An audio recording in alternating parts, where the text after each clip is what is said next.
என்னுடைய aviation experience நீங்கள் கேட்டிங்கன்னா அது ஒரு சினிமா படமாக எடுக்கலாம்.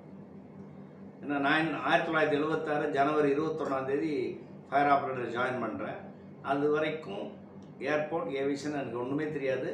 அது 4-5 நாளைக்கு முன்னாடி அந்த ஹிந்து ஹேங்கரில் டக்கோட்டா ஏர்க்ராஃப்டில் ஹிந்து பேப்பர்லாம் போய் ஒவ்வொரு ஊருக்கு போகும். ஹைதராபாடுக்கு போகும், திருப்பதி போகும், திருவனந்தபுரத்துக்கு போகும். அந்த மாதிரி போகிற ஏர்க்ராஃப்டை ₹1 கொடுத்து உள்ளே ஏறி வேடிக்கை பார்த்துட்டு வந்தவன். நான் இந்த ஏர்போர்ட்டில் இந்த மாதிரி சேருவேன்னு எனக்கு தெரியவே தெரியாது. அந்த சேர்ந்த அனுபவம் ரொம்ப அருமையான அனுபவம். சேர்ந்து அதுக்கப்புறம் இன்னொன்று என்னென்னா, அந்த ஃபயர் சர்வீஸில் சேர்ந்ததில் எங்கள் பேட்ச் தான் ஃபஸ்ட்டு பேட்ச், எஜுகேட்டட் பேட்ச்.